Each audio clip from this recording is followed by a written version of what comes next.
Brackets revealed. Find out who we're picking in the tournament. More trouble ahead for the Mets? And are the New York Jets a contender this year for the Super Bowl? Tonight on BSPN.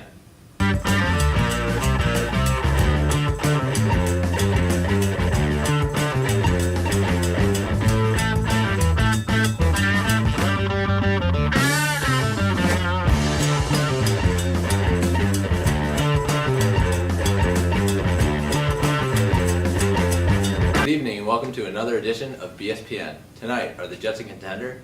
The team recently signed cornerbacks Darrelle Revis, Antonio Cromartie, and Buster Skrine, as well as safety Marcus Gilchrist. Guys, any reaction to the signings? Yeah, well, when you brought in Todd Bowles as their head coach, you know you're going to blitz a lot on defense. They have the defensive line that can get to the quarterback, but you have to be able to cover those passes from guys like Tom Brady, even Ryan Tannehill, who can throw it down the field. So you're going to need cornerbacks and a safety like Gilchrist who can play. Of course, you got to love the Revis signing, coming back to the Jets, Cromartie reuniting with Revis, both sides of the field. You're not going to be able to, just attack the opposite side of the field as Revis because you have guys like Cromartie and even Buster Skrine, who's a lesser-known guy, but I think he's going to step up big for the Jets. So their secondary looks intact, and I think this is going to be a big step forward for their defense. Yeah, I think a very important move, being a team that only got 6 interceptions last season. I think this will help them quite a bit, maybe even get it up to double digits. They only had like 14 turnovers all of last season, so this will be a big move for them. Yeah, the defensive scheme in Arizona created a lot of turnovers. Guys like Patrick Peterson and Cromartie last year got a lot of picks. So, if you can create turnovers, your offense honestly doesn't have to be that good. And we know about the Jets, they're going to be okay on offense because they did get Brandon Marshall. They still have Eric Decker, and they can run the ball. But, Geno Smith, you want to give him good field position whenever you can. So turnovers is going to be a big point. And you take a look, their rookies that they had last year, Calvin Pryor and a sophomore in D. Milner, now they get slid back to backups. And so do you think that helps with their development, having guys in front of them? Well, you'd have to hope so because they were on the field a lot of times when, they just couldn't make plays and they aren't, fully developed as defensive players. So, you would think that this would give them time to develop, but I don't know, it could be sort of on the outs. Maybe these guys won't, be with the Jets for much longer. And you mentioned the quarterback. They brought in Ryan Fitzpatrick to compete with Geno Smith. How do you see that race playing out? I think it's going to be a competition right down to, opening day. Fitzpatrick, a veteran in this league, could very well win it. He is more of a game manager. Geno Smith, at times, very good. He had the highest, single-game QB rating last season, but he also is known for picks, bad plays, fumbles. So it's going to be a battle, but we'll have to see how it shakes out. Yeah, what was it, 6 turnovers in one game?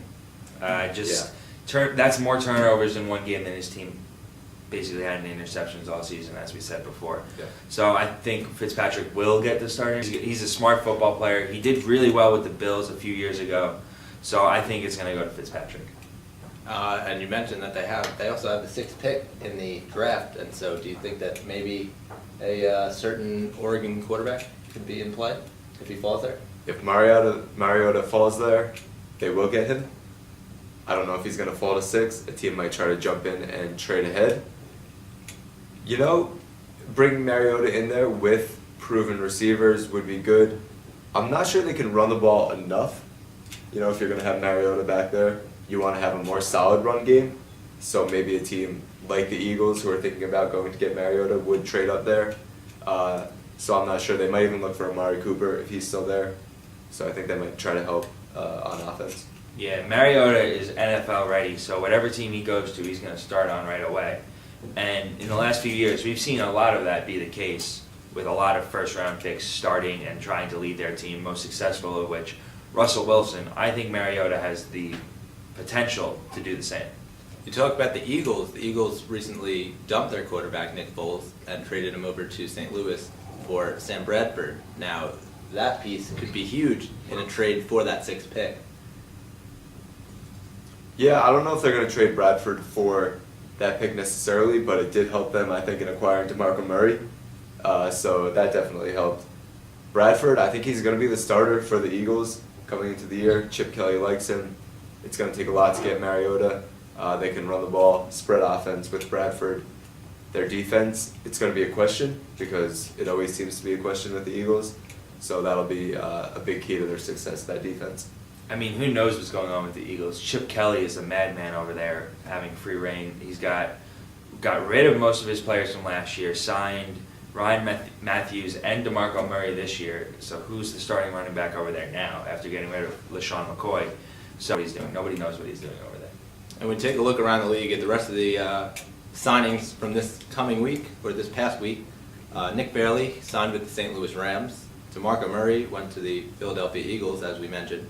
Reggie Bush out west, back to California, where he had his collegiate career. He's going to the San Francisco 49ers. Mike Wallace heads to Minnesota, and C.J. Spiller is going to New Orleans. Now, who's left on that board that hasn't been signed yet? You have Greg Jennings, who was released by Minnesota. Also, Cecil Shorts from the Jaguars. He's checking out, I believe, Houston this week. And another name, Dwayne Bowe, who was the leading receiver on the Chiefs last season, even though he had no touchdowns, is also an interesting option for teams to look at. Yeah, a few teams that need receivers. The Jets could probably use the third receiver. You mentioned Houston after losing Andre Johnson. They need a receiver.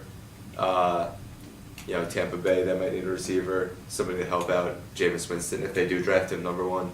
So I think these guys are going to land with teams within the next week or two pretty quickly. All right, we'll be back with the NBA after this.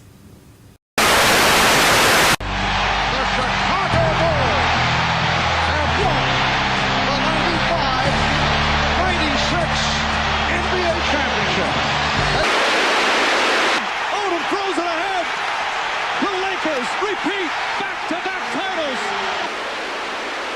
What a finish. It's back-to-back titles for the Heat. The 2013 NBA championship resides once again in Miami. It seems like you just can't do anything these days without a big three. Harvey Sanger's office. Who's calling?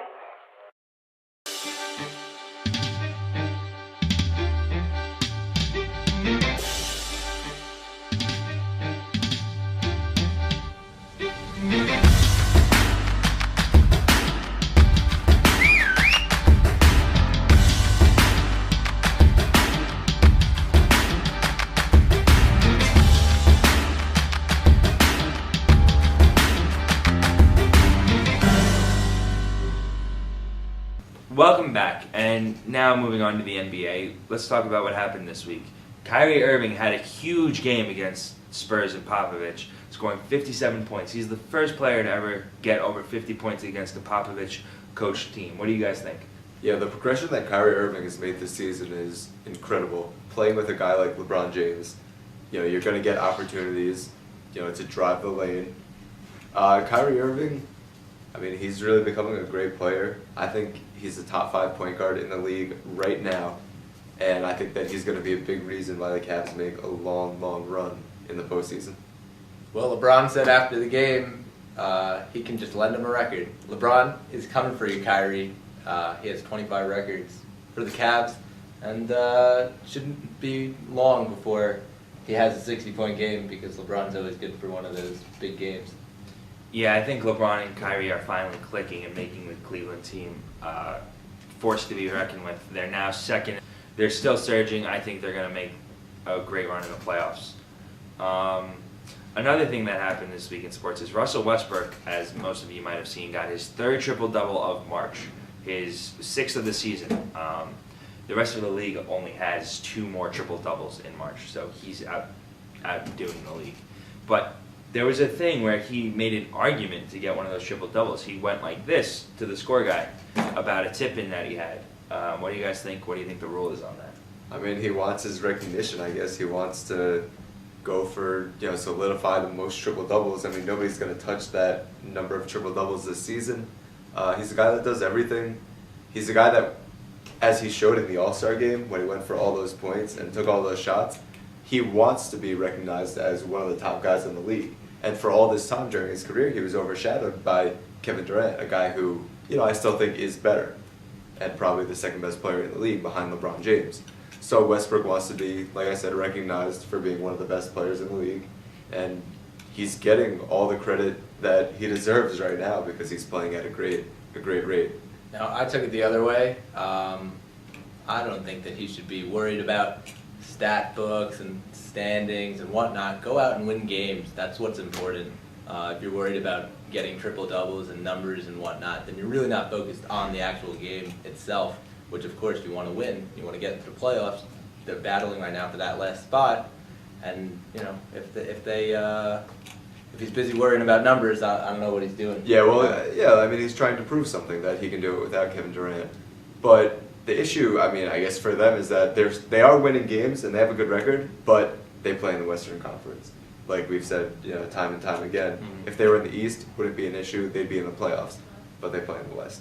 So even as well as he's playing, they could still miss the playoffs, which is crazy. Yeah, and they have no easy way out of that. Anthony Davis this week, he almost recorded a quadruple double. He had 36 points, 14 rebounds, 9 blocks, and 7 assists, I believe. And he is becoming a powerhouse, an MVP type player, and he is on the Pelicans, who are right behind the Thunder there in the West. So what do you guys feel about Anthony Davis? I mean, he's a monster. He's a top 5 player. He's 22 years old. I think he's probably, I mean, when it comes down to it, not to throw out a hyperbole, but I mean, he could be one of the best big men, I think, of all time. And I'm being serious with that because I know the game's a little different than it was back in the day. Like, everyone's huge. But, I mean, this guy, his reach, his length, the way he blocks shots, the way he can shoot the ball, even outside of the paint. I mean, I think this guy's just an incredible player, and it's going to be a race for that last spot. The Pelicans could pull it off. Right, like you said, he's only 22, and he is coming into his own in shooting outside mid-range jumpers. Yeah. But I think that he's a product of John Calipari's system in Kentucky. Just produces freshmen who are one and done. Davis was one of those cases. Even this year, right now, going into the tournament, he's got 3 freshmen that look to be one and done, and a few others. Fantastic players. Yeah, another keynote that I just thought of on Davis, if you go back to his high school career, he was, a point guard, right? And then he grew to 7 feet. Sure. So he's a big man with guard skills, a shot, and he can block, pretty much anyone's shot. So, I mean, this guy has it all.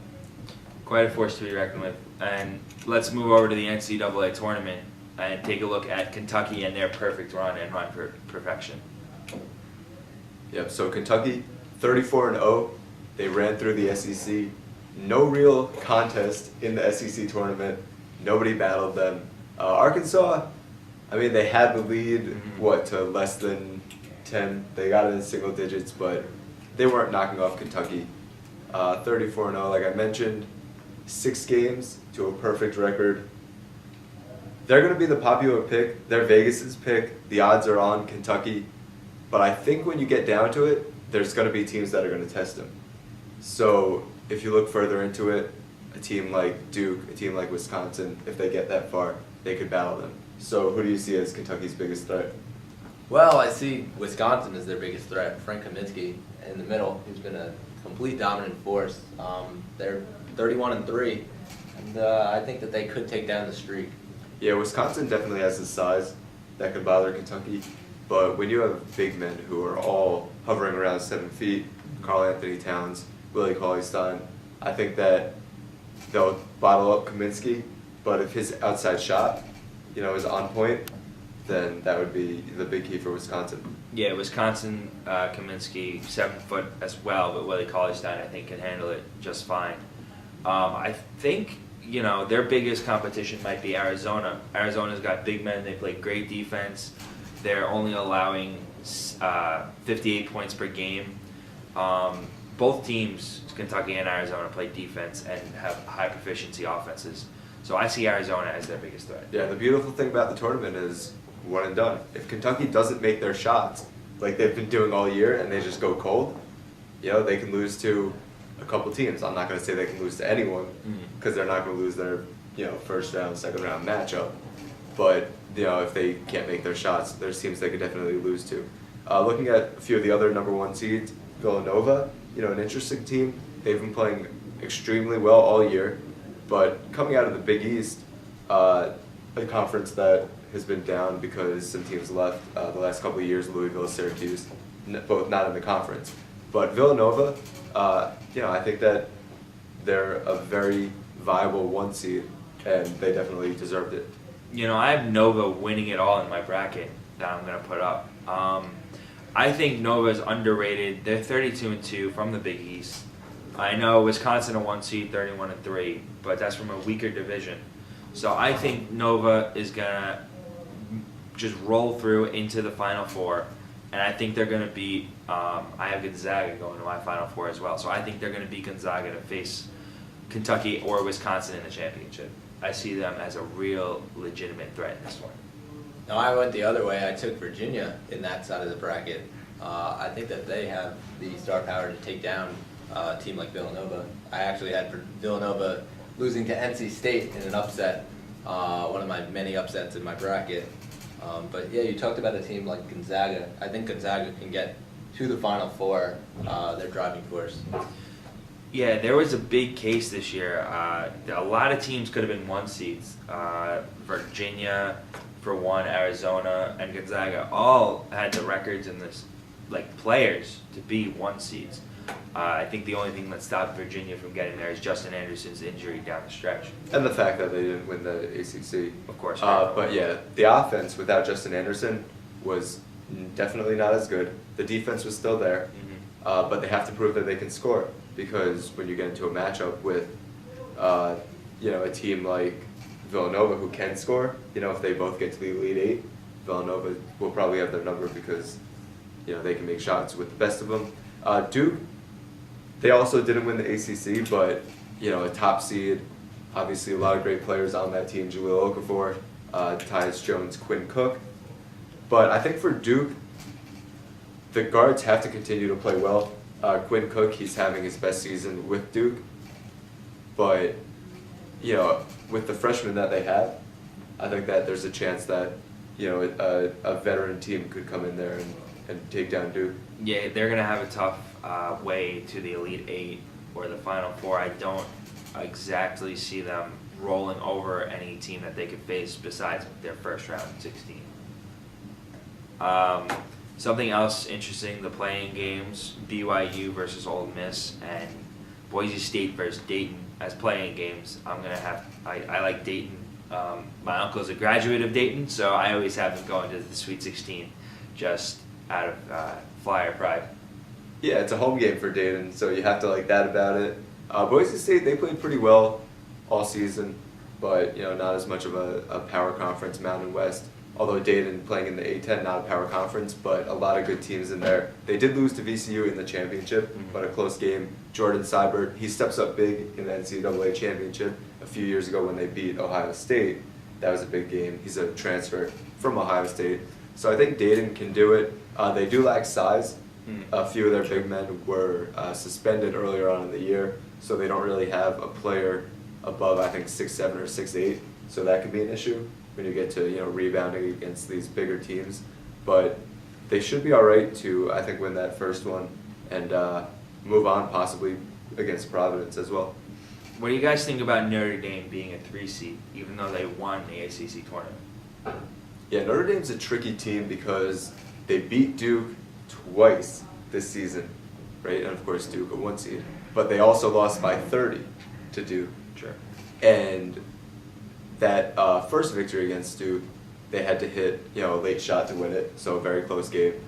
But playing in the ACC and playing as well as they did this year, Jerian Grant, an incredible player, great point guard, but I don't know if they have maybe enough star power besides Grant, so they're gonna have to be able to create plays the other guys on the team. So I mean I think a 3 seed is fair considering what the other 2 seeds are, and like you said, a lot of teams that could have even been a 1. Yeah, I think that they're getting hot at the right time. They're streaking, and they're going to ride it out as long as they can. I definitely think that them getting the 3 seed was due to those 2 Duke wins. When you can beat a team like Duke, you definitely deserve that. But a 3 seed is probably the fair number for them. Now looking at the other seeds, who do you guys see as your team that was ranked a little bit too low. Yeah, well, here's one of my teams that I like going very far into the tournament, Michigan State. A team coached by Tom Izzo, you can never discount what they can do in the tournament. They have, of course, a lot of veterans because Tom Izzo likes to keep his players around a long time.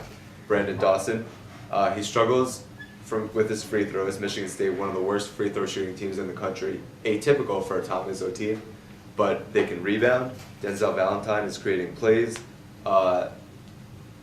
Brandon Trice is playing well for them. So, I think that Michigan State could make a run, almost knocked off Wisconsin in the Big Ten championship, but could not score in overtime. So, Wisconsin, a very good team, but Michigan State, they started out the season pretty awfully, but the way they've turned it around, a lot of credit to Tom Izzo, and I think that Michigan State could make a deep run. I have them in my Final Four. Yeah, they're 9-3 in their last 12, and I think you meant Travis Trice. Sorry, Brandon Dawson and Travis Trice. So Kansas, a number 2 seed, just won their 11th straight Big 12 title. How do you feel they're going to do in this tournament? Well, I have them advancing to the round of 32, but eventually getting knocked off by Ron Baker and the Wichita State Shockers. A shocker over there for many, and it would definitely be a bracket buster. Yeah, I wouldn't even say it would be so much of a shock because Kansas, even though they did win the Big 12 this year, a tough conference to win, and winning that championship, playing a close game against Iowa State was very proving of what they can do. But I think they have some issues. Cliff Alexander, still don't know if he's going to be eligible for the tournament. Perry Ellis, battling injuries. He did come back for the championship game, but we're going to have to see if he's fully healthy. I'm just not sure that Kansas is, that typical Kansas team we've seen in the past. I have them getting knocked off by Wichita State as well, a team that has a lot of experience in the tournament. Fred VanVleet, Tequil Cotton. I just think that they could definitely pull off what would be an upset, but I think a lot closer than people would expect. Yeah, and that 7-2 upset is a 5-seed difference, so it wouldn't be that big of an upset. Nowadays, the 12-5 seeds are not, they're upsets, but they're not as shocking as we used to think they are. What do you guys think? Any 12-5s you see being upset this year? Yeah, my 12-5, I probably, you could say 2 or 3 might happen because, like you said, they do happen a lot, and especially over the last few years. But I have Buffalo as my 1-12 seed pulling off the upset. West Virginia, health concerns as well for them. Juwan Staten, not sure if he's going to be fully healthy for that game. That's their best player. So if he can't go, it's going to be a totally different game. And, Buffalo played well all year, obviously won their conference for an automatic bid, so they can pull off the upset. The other games, I think they could be close. Stephen F. Austin could have a chance. But, Brett, what do you think about 12-5 matchups? Well, I saw Wyoming giving a good run for Northern Iowa, but eventually I went with Northern Iowa. I think that they can advance far. They were my team a couple of years ago when they knocked off Kansas, and now they have a 5 seed, so I think that they can go far in the tournament. But my biggest upset actually came at the 14-3, where I took Albany taking down Oklahoma. The power that they had to take down Stony Brook in the final seconds with Peter Hooley hitting a shot just a month after his mom passed away. Such a great feeling for him and for his entire family in Australia. But I have them with Coach Will Brown taking down Oklahoma to move on to the winner of Providence and Boise State or Dayton. Well, we clearly go to a SUNY school, since all of our upsets seem to be a SUNY school over another major team. Buffalo, obviously, is SUNY and SUNY Albany. My Big 12-5 upset, I also have the Great Danes winning, but my Big 12-5 upset is Stephen F. Austin. I think they upset VCU last year as a 12 seed. I don't see Utah as being a better 5 seed than VCU was last year. I have Stephen F. Austin as my recommended 12/5. And we've been talking a lot about the games this coming week, but let's talk about our Elite 8 and Final Four and where we have our brackets positioned. So looking ahead to the Final Four now, I've got Kentucky, going up against Arizona. I think that's going to be an epic battle when they get to that point. Kentucky, of course, will still be undefeated up to that point, and Arizona, Brandon Ashley this year, he wasn't there last year when they were playing so well, so that should set up a good battle. And then to the other side, I've got Michigan State going all the way to the Final Four. Tom Izzo again getting there, and they will go up against Gonzaga, the bottom half of that bracket. Gonzaga, Utah, two not power conference teams, getting all the way to the Elite Eight. But I think Gonzaga has enough this year and a good enough offense to pull it off. And then looking ahead to the championship game, I've got Kentucky all the way there against Gonzaga. It's going to set up a great battle. You have Kyle Wiltshire, former Kentucky player and the transfer, going up against his old team, Kentucky, with all those star players, Karl Anthony Towns, Dakari Johnson. You've got the Harrison twins. So I think that Kentucky can definitely make it there. And then my champion, as much as I don't want to do it, I think Kentucky has all the pieces to pull off the championship. John Calipari gets it done again over Gonzaga. Gonzaga's defense is not going to be able to shut down Kentucky. The Wildcats are your champions. Brett, how does it shake down for you? I have Kentucky advancing to the Final Four.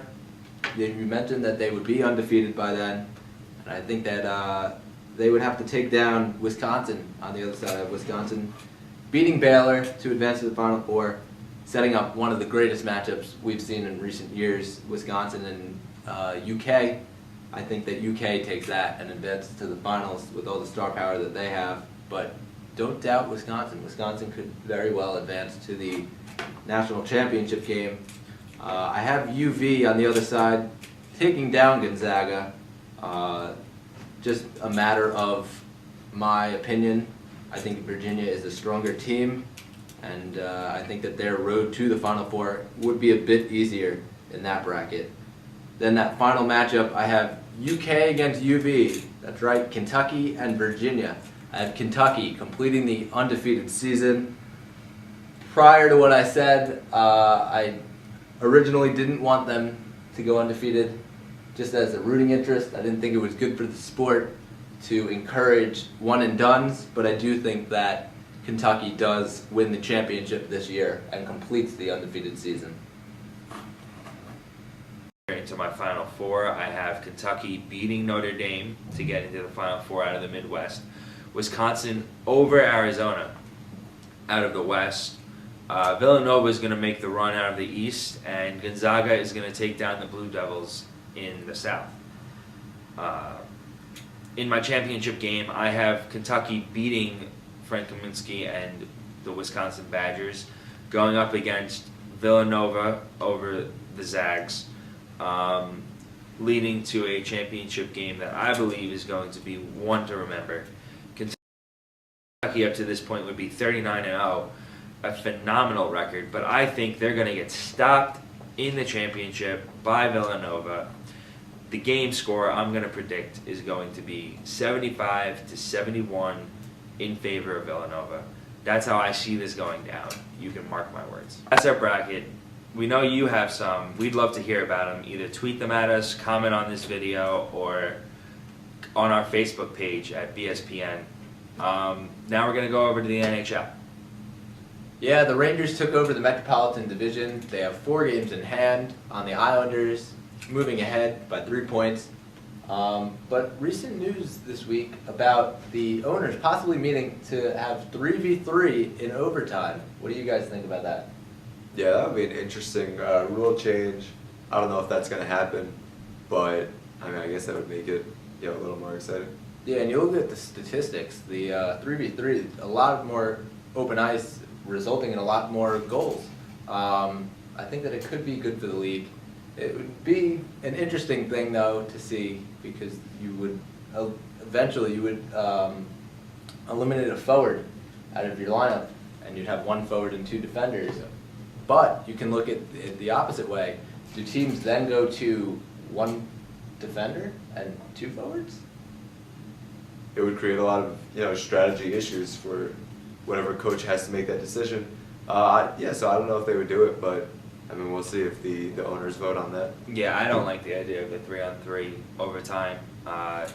You said open ice. I guess that could make it more exciting, but I think the excitement is when they all get scruffed up together and are hitting each other and fighting for the puck. So I think it would lose a lot of that edge. And it's like I always have said, there's nothing more exciting than overtime hockey, especially in the playoffs as we approach that. Moving on to baseball, Zach Wheeler announced that he has a torn UCL, probably going to get Tommy John surgery, which would keep him out for the entire season. Yeah, Harvey out last year, Wheeler out this year, another injury for the Mets. I mean, can everything go wrong for the Mets? I mean, seemingly it happens a lot. But, yeah, I mean, Wheeler, we were hoping for a lot of progression from him this year for the Mets, but it's not going to happen. He'll be back next year, hopefully healthy and stronger, and we'll see how his career progresses. Yeah, there's a reason they haven't been fantastic in the last 15 years. I don't think they've even made the playoffs since then.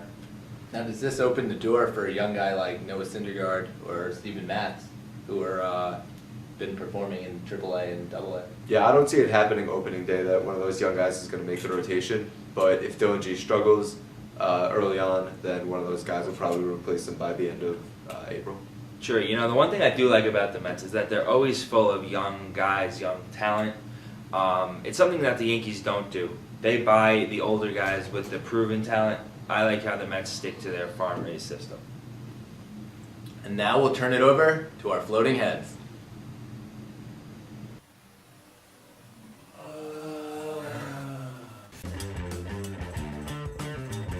Fifth-seeded West Virginia against the 12th-seeded Buffalo. In my bracket, I'm going with Buffalo, SUNY school. West Virginia, the health of Juwan Staten is a concern for me. I think Bobby Hurley's Buffalo Bulls aren't going to go so far. I'm taking West Virginia in this one. I'm going to take Buffalo in this one. They're playing in Columbus, not that far from their hometown, so I'm going to give Buffalo the win here. Sixth-seeded Butler versus the 11th-seeded Texas. Texas has a lot more size than Butler. Kellen Dunham, great player for Butler, but I think the magic has run out for Butler. I'm going with Texas.